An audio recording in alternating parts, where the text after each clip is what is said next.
Torah are really the rules of nature as God The created. world, the system. the system, Yeah. right? Hashem created a system called the entire Bria. He put the Jewish people in, let's say, our mashal, the cockpit. But it's a much bigger cockpit than even, the most elaborate cockpit in any plane we have today. All the mitzvahs are all the different buttons, correct? We determine how this plane flies, how this system runs, how the whole world operates.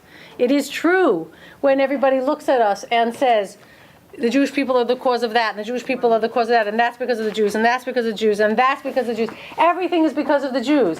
They like to do that to accuse us, but they're right, because by Har Sinai, we accepted upon ourselves the responsibility with Hashem to co-run this world.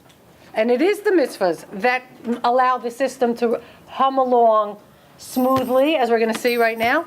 And it is the abdication and the turning our back on and the ignoring and the being very, very casual about the rules of the system, ben adam l'chavero and ben adam l'makom, between man and man God, that tamper with the system and cause the whole system to malfunction.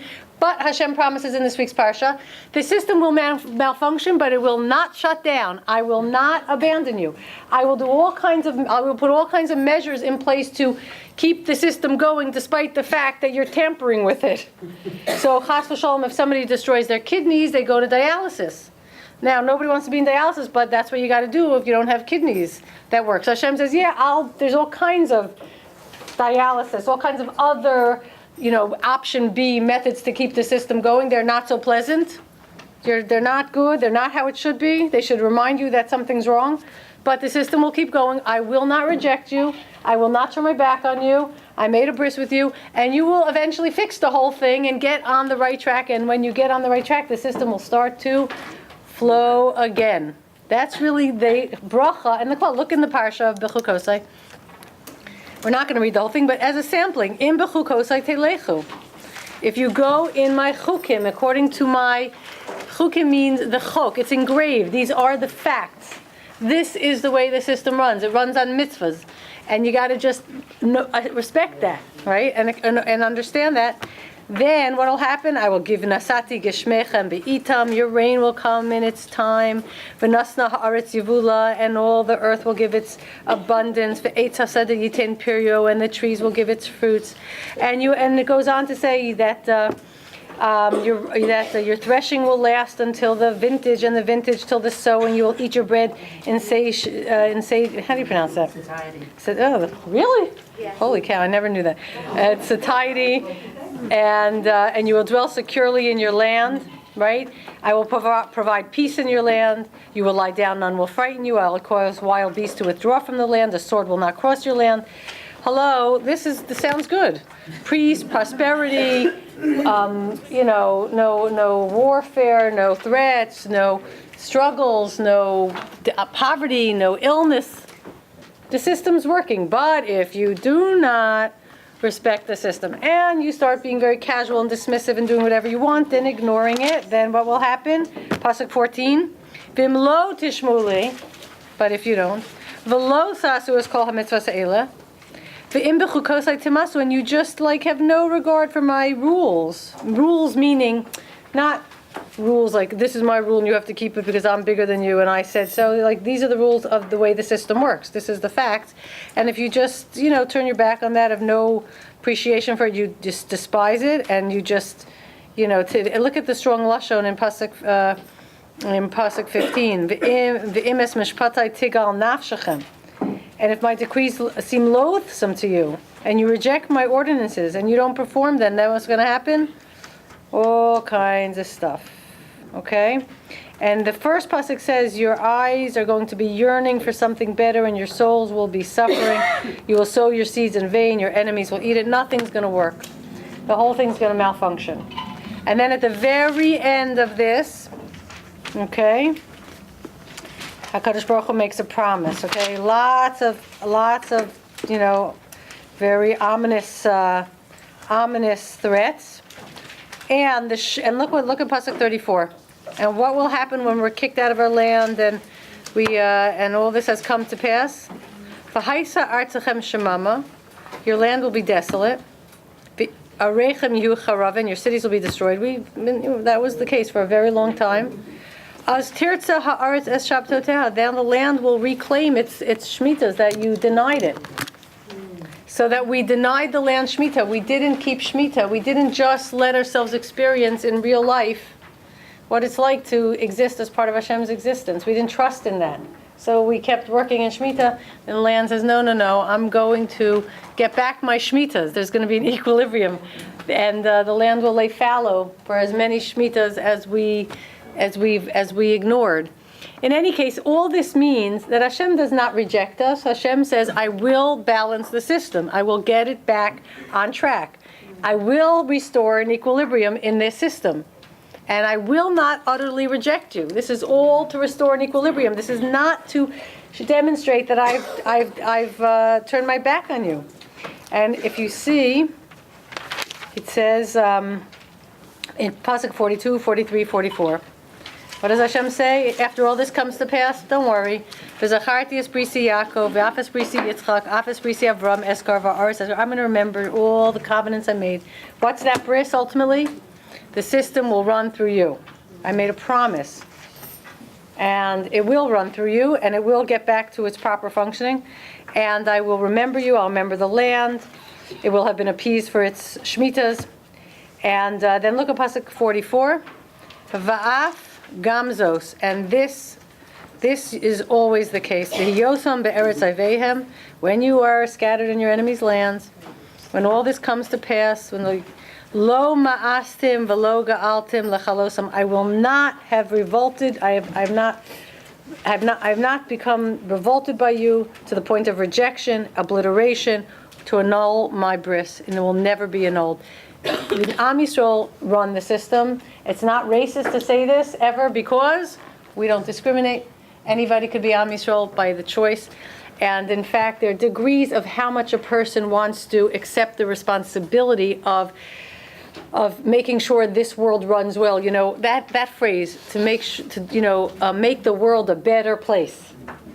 To make the world a better place. Tikkun olam. That is a very important phrase. That is essentially Jewish. That's what we bought into when we accepted the Torah.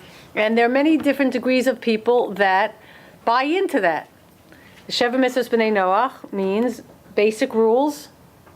Buying into this, there's not many mitzvahs to do, but there are many lo sases which basically ensure that people who respect that, and that should be all people on earth, do not tamper with the system. They're not in charge of 613 mitzvahs of running the system in detail, but do not tamper with the system. Don't violate it. That's their job. And then, of course, there's the full gamut of the 613 mitzvahs. But nobody is excluded. There is nobody that does not have some sort of responsibility in the proper functioning in this world. Absolutely. And that's why we're Or Lagayim, because that's the message. Everybody contributes. Now, we have a question here. The question is, it seems like Hashem is saying that if you don't keep my mitzvahs, this whole system will break down, okay? Clearly, but it will get restored. Clearly, this already preempts a question that we often hear, clearly because there is no understanding of what the mitzvahs are. And that is the question which I hear from people, not once, not twice, people who went through entire yeshiva educations, even maybe still learning in yeshiva. And they say, but honestly, why does Hashem care what does Hashem care if I cut my hair on Shabbos? Like, what does Hashem care? What does Hashem care if I squeeze a sponge on Shabbos? What does this matter to God if I put wool and linen together? Like, it doesn't make me a bad person. I'm not hurting anybody. Like, why does Hashem give us all these rules and He punishes us, like it says right here? If you don't keep these rules, all these horrible things are going to happen. And if you keep these rules, all these good things. Does Hashem care about doing mitzvahs? Does Hashem care? Okay, that's the question. Why would God care about these little things? Isn't Hashem God? So then, so we already are, developing a different approach to that. But we're going to expand that question. Does Hashem need our mitzvahs? Is one. That's on this parsha. And on the previous parsha with Shemitah and Yovel, being that on Shemitah we just give up the whole effort and we just live off Hashem's existence, does Hashem actually need our human effort in the world? No. Of course not. Hashem doesn't need it. But on the other hand, there's a lot of, you can muster a very strong argument that Hashem built this entire world, based on this model, which is, I need the human beings to work 6 days, Sheishes Yamim Tavod, and I need them to keep mitzvahs, and I need them to do all these things. So how do we really develop further this idea of what Hashem needs from us, that we're actually obligated? We're obligated to work the land. We're obligated to put in effort to keep life going, even though really the truth is, which we learn on Shemitah, that we don't need to. Because it's good for us. It's good for us. What is it? So let's develop that idea of it's good for us, okay? We're going to contrast now a very fundamental idea we've been working with and a new idea we introduced last week. The idea we've been working with is the nature of existence. Olam Chesed Yibana, you see it on your sheets, comes from Tehillim, okay? Which means the world, Ki Amarti, Olam Chesed Yibana. I have said, Hashem says, the world was built out of Chesed. Now we have really worked with this idea a lot, so you should all know it. What is Chesed? Let's say what Chesed is not. Chesed is not doing something for someone else. What is Chesed? Expanding yourself so that, right, in every single way, so that everyone else can be participants in your own existence, right? Chesed is not doing for someone. Chesed is making them part of your life so that whatever their needs are is our needs, and therefore we do for ourselves. In the end, there is nothing but doing for yourself, because everyone else is part of yourself, and that's why doing for yourself is pleasurable, and Hashem only does for himself, because Einod Milvado, but we are all parts of Hashem's existence. Ultimately, pure chesed is, in a way, selfish, and not in that pejorative way, not in the selfish in that chesed is everyone is part of my existence. So I do, because if you're in pain, I'm in pain, so I heal your pain because it's actually healing my pain. I'm healing my own pain, right?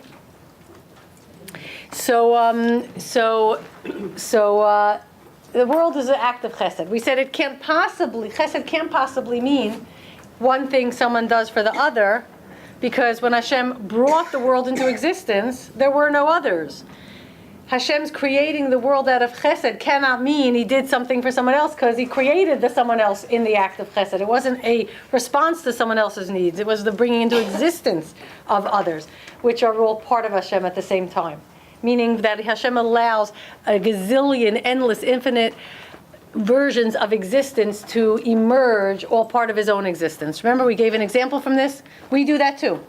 We could choose to be very, very limited, or we could teach ourselves 10 different languages, a lot of different musical skills, gardening knowledge, knowledge of psychology, knowledge of wisdom of all kinds of math and physics. We can allow all kinds of furtherance of life in all its forms to be part of our existence, and then the more we make out of ourselves, the more everyone who crosses our paths has something to relate to, the more others can be part of our existence too. So Hashem allows the entire Bria to emerge, but not as a separate entity, as part of his existence. Now, that's fact. That's what we've established. That's, Tzelem Elokeh. That's what we've, the Rambam, I'm sorry. Now, next. At the same time, that this does not involve any other people. This is the paradigm that everyone else is part of Hashem. We have a whole nother idea, which is, you could look at Avos 6:12. Okay, which is Kol ma shabara kadosh baruch hu ba'olamo lo bara ela lechvodo. Everything Hashem created in his world, he only created it for his own honor. What does that mean? What does that mean? Everything Hashem made, he made for his honor. This is going to help us understand what we started with last week. Tov yatzar, kavod lishmo. Hashem formed Tov. Tov is what we just spoke about. Ultimate Tov. Shabbos is Tov. Tov is the existence in a state of awareness, like Perek Aleph and Bereshis, man on its highest level. Ultimate awareness that it's one big echad, the kol, the 50th day, Shavuos, our awareness. Shavuos, we say, was the mashal will be when the uterine wall that the fetus is in, which doesn't let it see its mother, goes completely transparent, right? And so, oh, okay, this is what I'm part of. It's all one reality. I'm not independent. I'm part of it, part of my mother. The one that is awareness of Shabbos, that is Kaf Lamed, the Kol, that is the 50, okay? That is the Tov. Because that's reality, and that will be everyone's eventual reality, as we'll see. It definitely, absolutely was guaranteed to be everyone's eventual reality, that awareness. Because of that, Hashem created the whole concept called Kavod. Kavod means things we do that show Kavod to Hashem. So we talked last week about Kavod Shabbos, all the things we do to prepare for Shabbos. But now this pasuk is saying in Perek Avos, everything that in it is created by Hashem, Kol Ma Shabar Kadosh Baruch Hu Ba'olamo, every single thing in existence, He only created for His kavod. Now, what is kavod? It's clearly not, oh, Hashem created people so that He should be honored. Now, that's doing things so you should be honored. First of all, it's fruitless. You can't do something so you should be honored. Now, why? And that the question is, why not? First of all, it's pathetic when you do things so you should be honored. And the reason, and who wants to serve a God that created us so we should honor Him? That means He's so limited, so needy, so what does it mean? Okay, so what is honor? This is Ramesh Shapiro Zechrono Levracha. What is honor? Honor is the one thing that Hashem created. Everything Hashem created for His honor. But what is honor? Hashem created that too. Honor, kavod, is the one, what do we call kavod? It's not a midah, it's a, what is it? Quality. Is it a quality? It's not quality, it's not even an attribute. Kavod is the one entity, I don't know, that you cannot give to yourself. It's not in your hands. When you give yourself kavod, that's not kavod. When you insist, when you set up laws, like in North Korea, that people should honor you and they go through the motion screaming and yelling and falling on their faces. You ever seen those videos? Yeah. Oh my gosh. And that's not real kavod. That's not real kavod. You cannot give yourself kavod. You can force people to act as if they have kavod for you. And you can dress yourself up in fancy clothes and have a golden palace, but that does not mean that automatically you're going to get kavod from people. We have someone who does that. You cannot give yourself, you can't give yourself kavod. In fact, yesterday he was complaining at the graduation of a military academy. He was complaining that no president in the history in this country has ever been treated so unfairly and unjustly and disrespected and not treated with kavod. Hello, you can't give yourself kavod, no matter how hard you try. So Hashem created something called kavod, honor, which He has no ability to give to Himself. Or need for. But it says everything created for kavod. So what is kavod? And wait a second. Kavod requires the other person. So first Hashem, now here's our dilemma, okay? We established that Hashem made a world where everyone is part of Hashem's existence and there really is no others and we exist as part of Hashem. And it's our perception, because we don't have that, we don't live in that state of the future where we're completely aware that we are part of a Kadosh Baruch Hu. And if we would be completely aware, what would we not have? Any choice. Right, to operate independently.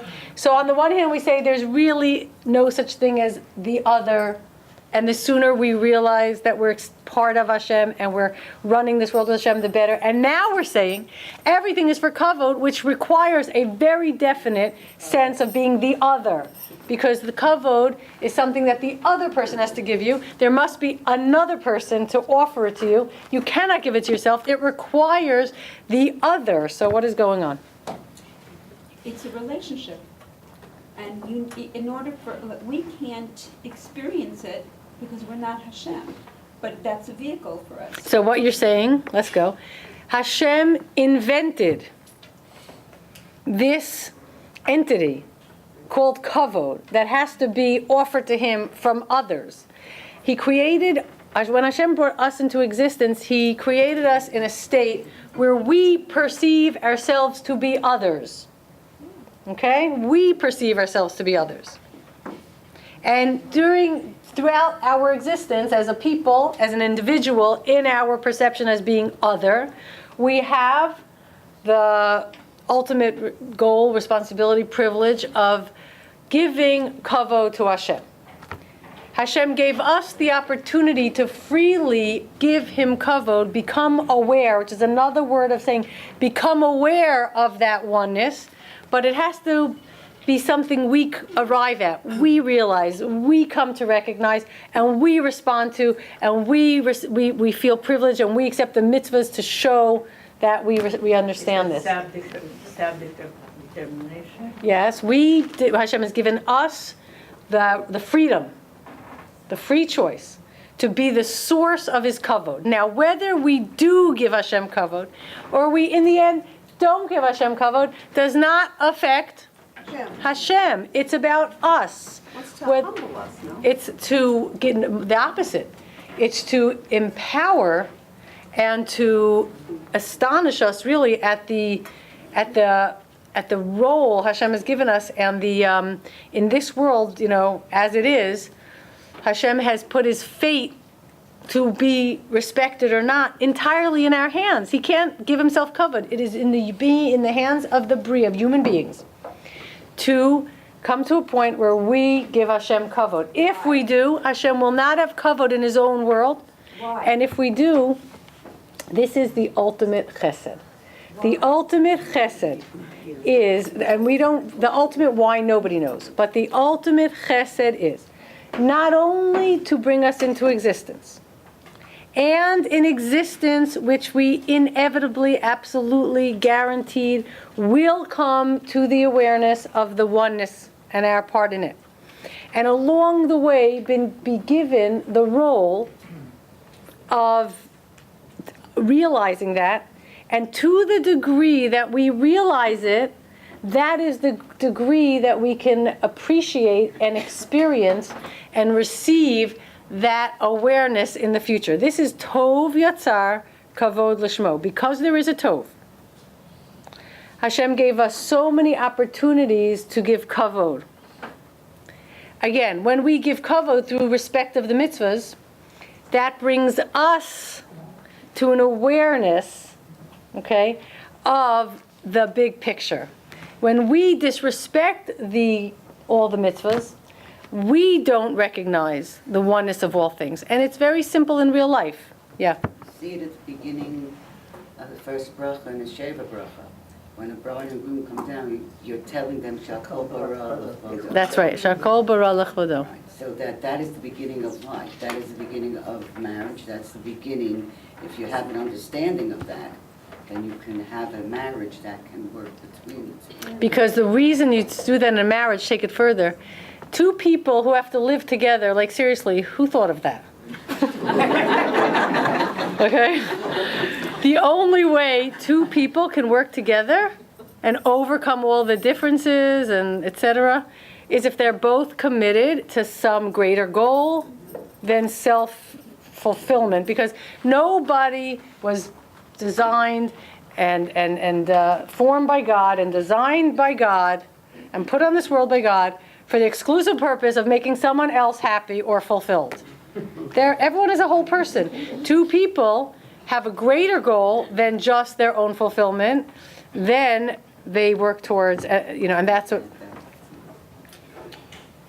So this is like, I'm wondering why, I'm so appreciative that I'm learning this now and have been learning this, and this is from Moshe Shapiro's and yours and, others' knowledge. Why isn't this taught like... Okay, wait, that's another conversation. I don't want to. Questions on the subject. Directly on the subject. It seems to be it's an ability for free choice. Yes, correct. But what kind of free choice? A free choice that determines whether God himself will be recognized, and when we say recognized, when a person realizes this, they never feel alone, and they never feel under threat because no one else is their provider, and no one else can withhold anything from them, and no one else can in the end, in the perfect situation, can can interfere with their connection with HaKadosh Baruch Hu. And then a person doesn't ever feel abandoned. And then whatever happens in a person's life is part of whatever needs to happen. But they're never struggling in that place of fear, that comes from not realizing that we are completely and totally already enveloped in Hashem's existence. So this kavod that Hashem set up every single mitzvah in the world, and of course Kavod Shabbos is even a bigger emphasis, to bring a person to tov. Kavod is a method that we are given to bring us to tov. So everything in this world is for kavod. Everything is not so Hashem should get glory. That we should have the capacity to recognize, like kavod. And when we say kavod, we mean malo. We say kadosh, kadosh, kadosh. Hashem tzavakos malo kol haaretz kavodo. Kavodo means there's nothing in existence that somehow or another doesn't contribute to be helping us become aware of this surrounding glory of HaKadosh Baruch Hu's existence that we're part of.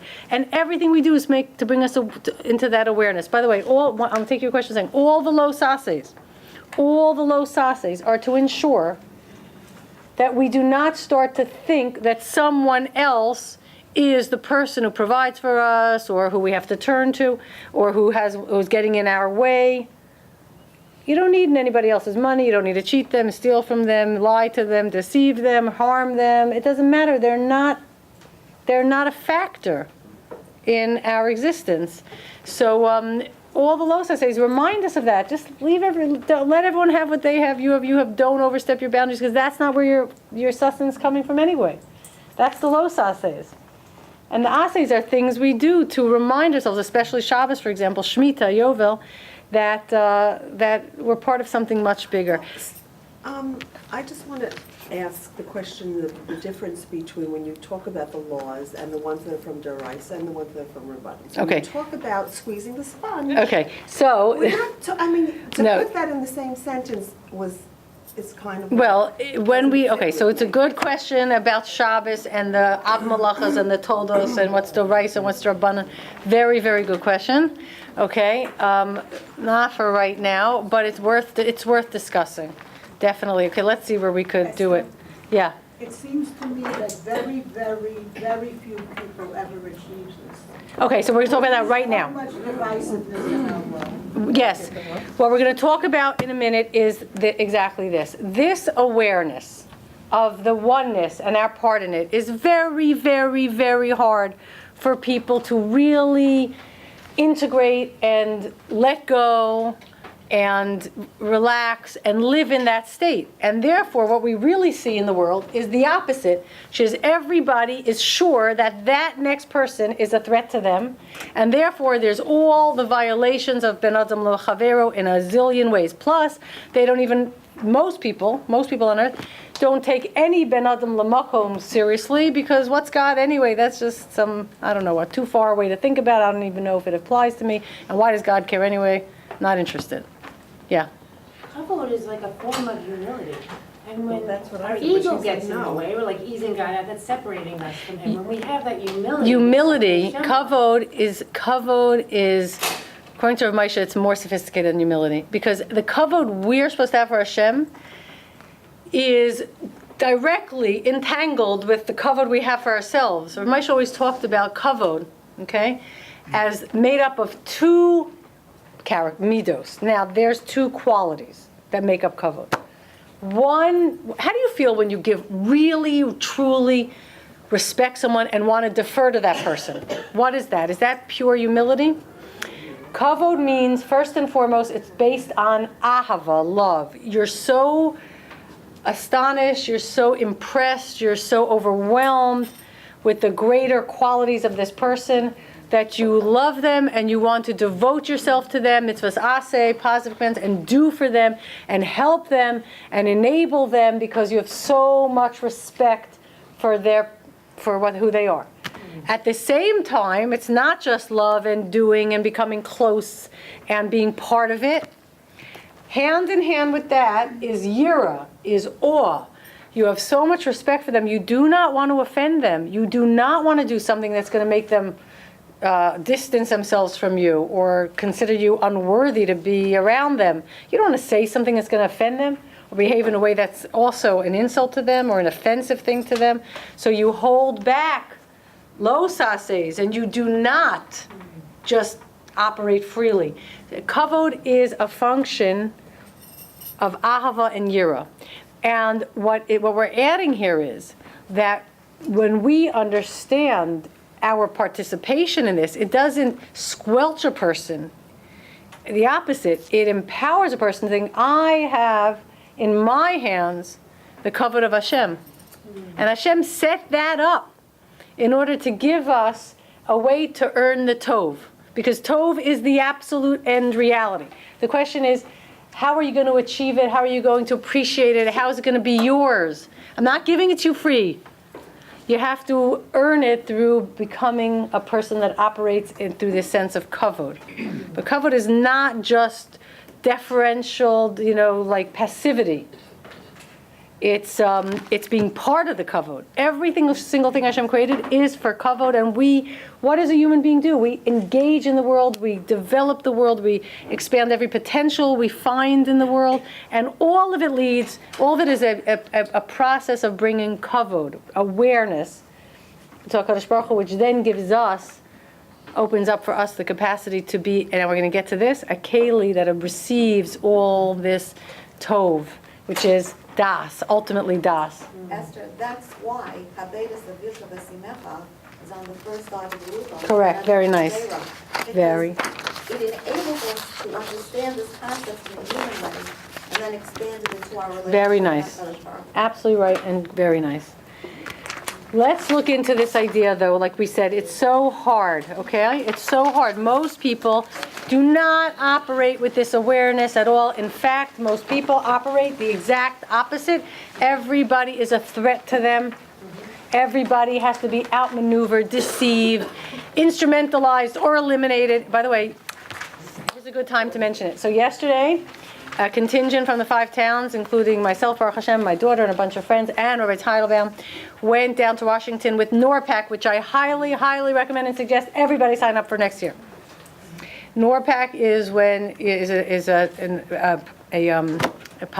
political action committee. We went to lobby.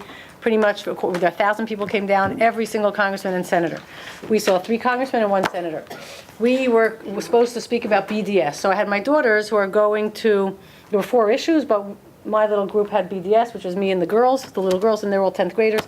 So they were speaking about going to college and, having to be exposed to this fermentation of BDS. And what I said to them was this.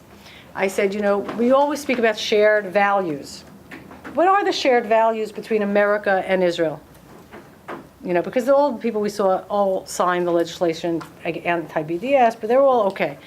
Except we saw Kristen Gillibrand, who signed on all, anti-BDS. She co-sponsored the bill. Good. There's a little sichsuch because she supported Linda Sarsour. She kind of gave her credibility. But in any case, so what we talked about, everyone talked about shared values. I said, let's identify essentially what the shared value is between America and Israel. I would suggest that both of us believe that every human being is a benefit to society. And if we give them freedom and empower them, there's no end to the creativity and the contribution that will come from them. And that's Israel. But there's a large swath of humanity that does not think like this. They have a completely different worldview, and that is that every other human being is a threat to them. The distortion of BDS is that Israel, who views every human being as a benefit and relentlessly works for Tikkun Olam, making the world a better place, is viewed as the threat, the one that's the threat. How is that possible? It's an utter lie. It's a complete distortion. And the girls talked about being exposed in college, not to truth, but to lies and deception and et cetera. But this is the exact point. The point is that most people easily allow themselves to believe or to be lied to, that it's, and turn against each other and do not operate in a spirit of cooperation and mutual, respect that comes from the sense of we're all together, nobody's getting in anybody's way, and Hashem provides for everyone. How is this? So if you look, now help us understand davening. Shabbos morning on Midah, Moshe came down with the Luchos. Shavuos is coming. Strange question. Why do we celebrate the giving of the Torah on Shavuos? Why is that a very valid question? Exactly, because the Luchos of Shavuos were destroyed, and we really got the second Luchos on Yom Kippur. So what is that? So we got Luchos, but somehow they didn't remain with us. They were shattered, they broke, we have the broken pieces. What does that all mean in real life? So look at this. Yismach Moshe, this is the first Luchos, right? Moshe rejoiced with the matana that he got. Oh, there you go. Okay? Matan Torah, matana. What's the matana? We spoke about this. This tremendous awareness that we got in Har Sinai, the transparency, okay, of the wall, so to speak. That didn't go away when the Luchos were broken. So listen, Ki Eved Neman Karasalo. You called him a very loyal servant. Now, what do these words mean? Khalil Tiferes Barosho Nasata Ba'amdo Lefanechal Har Sinai. What do those words mean? Khalil Tiferet Barosho. Tiferet is a pe'er. Khalil Tiferet. What does that mean? First of all, what word do you see in Khalil? Klal, Kli, Kal, Kli. Hello, those are our words. And he had a Klil Tiferes Birosho. What does Birosho mean? In his head. That should trigger a thought already, right? Remember? So we know Tiferes from the word pe'er, crown. What was this Klil, which comes from the word kal, that was a crown in his head? Klil Tiferes Birosho, in his head, not on his head. What? And that was the matana. What was the matana that Moshe got on Har Sinai? The capacity, the crown in his head, which Rambam is going to tell us is integrated knowledge that is not separatable from the person. It's in your head. It's not on your head. It's part of you. It's just how you think, and it is one with you. The knowledge and the knower are one. Okay?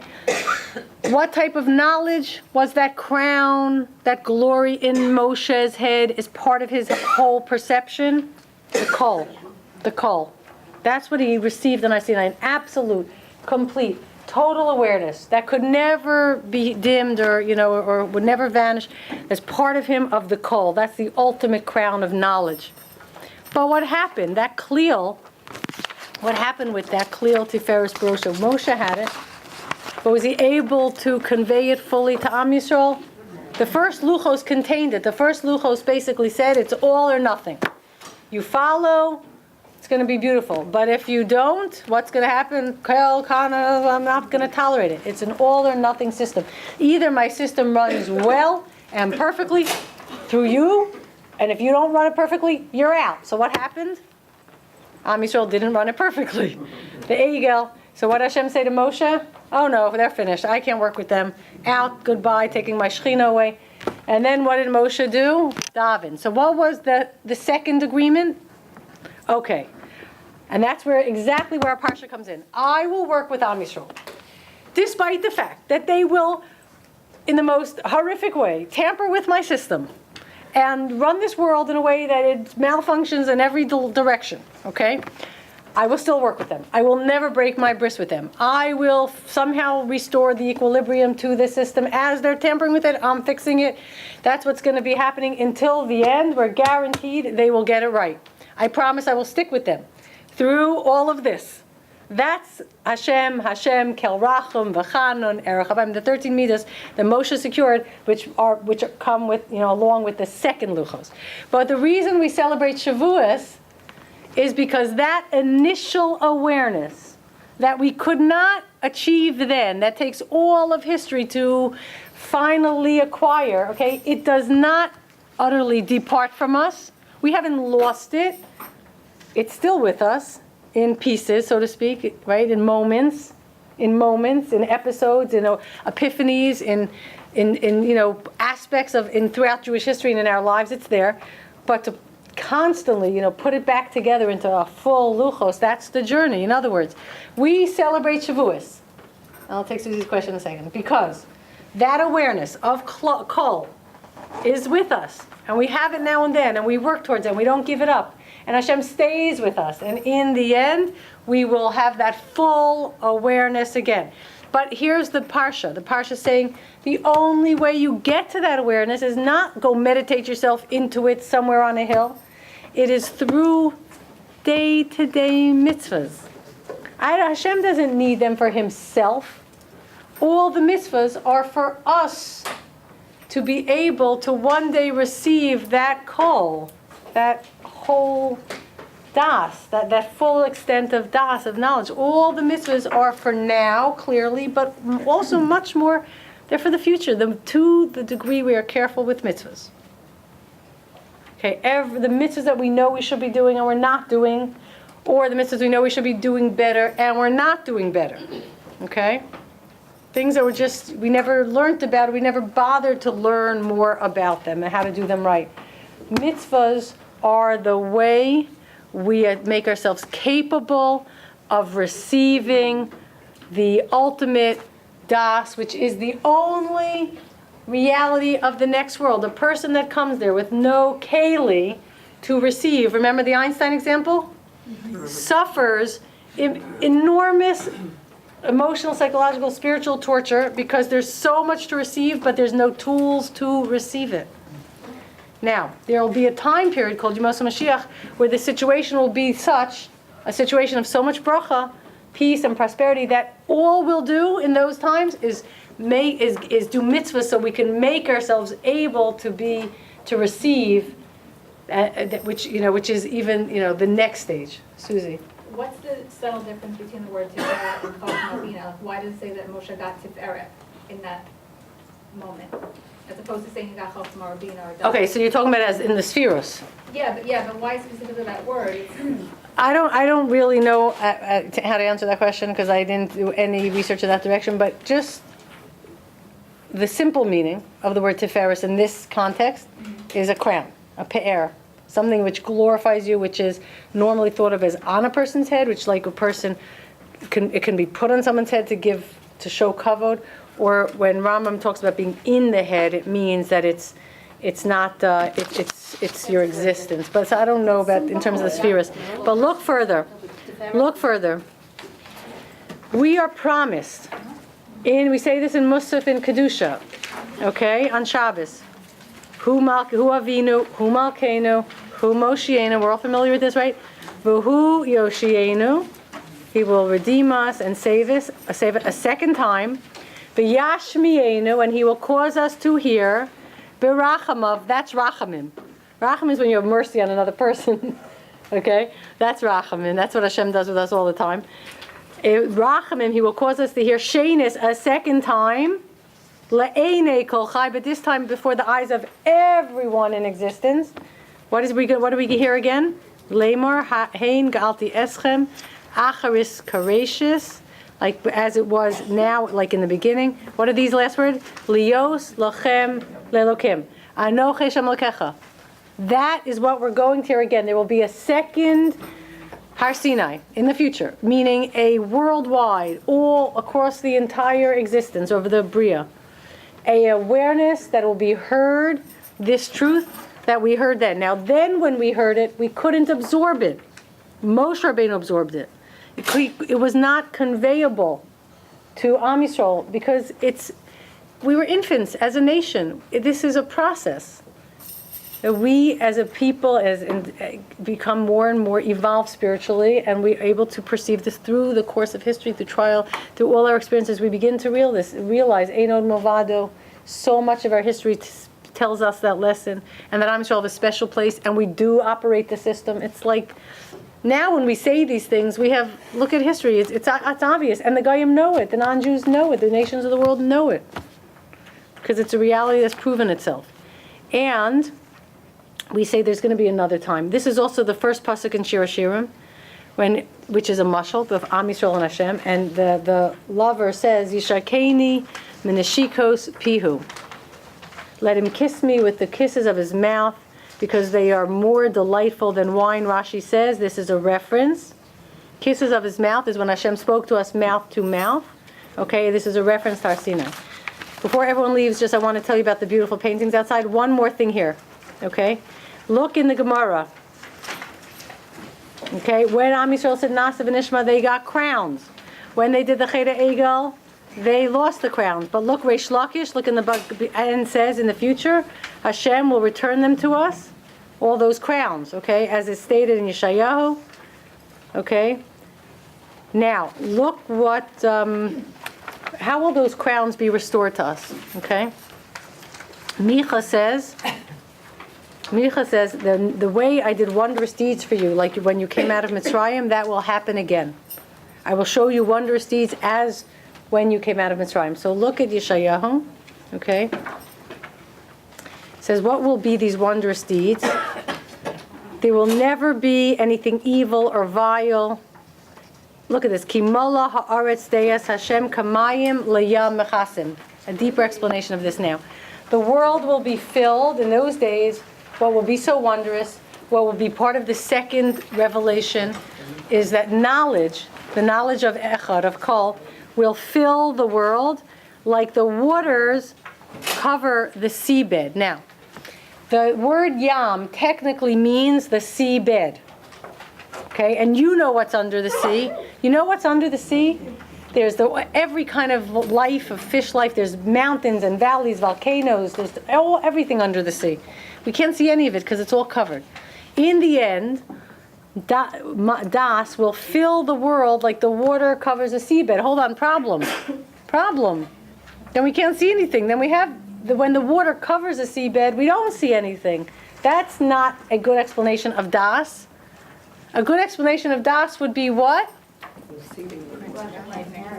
The seabed. Use this mushal. The water covers a seabed. And that's the world, Kriyas Yamsuf, when the waters part and you see everything. So now the Vilna Gaon on Tikunei Zohar says, when Micha says, I will show you wondrous deeds, as in the days when you came out of Mitzrayim, the Vilna Gaon, great Makubal, commenting on the Tikunei Zohar, says, what great deeds that we will see again as the deeds we saw when we came out of Mitzrayim? Even the splitting of the sea, but not the physical sea. The sea of Torah, the mysteries of Torah will be exposed, and they will be as straightforward interpretations. They'll be so simple. So simple. Now, the Rambam in Hilchos Tshuva, the 8th chapter, explains what Olam Haba is. Now, watch this. Moshe came down with the crown in his head. In the end of days, as you see, and Am Yisrael of Har Sinai got crowns on their head. Then those crowns were removed. Then the pasuk in Yeshayahu says what? You look in the English, they will have, and the ransomed of the Lord shall return. This is, go back to Gemara Shabbos. And the ransomed of the Lord shall return and come with singing to Tzion. And everlasting joy shall be, what are the words? Al Rosham. As we go into Yemos HaMashiach, all this das is on our heads. And then Micha says, I'm going to show you wonders, just like when you came out of Mitzrayim. And then Yeshayahu says, you know what these wonders will be like? It'll be like the waters covering the seabed. Wait a second, but that's not enough. That's still al rosham. That's still on your heads.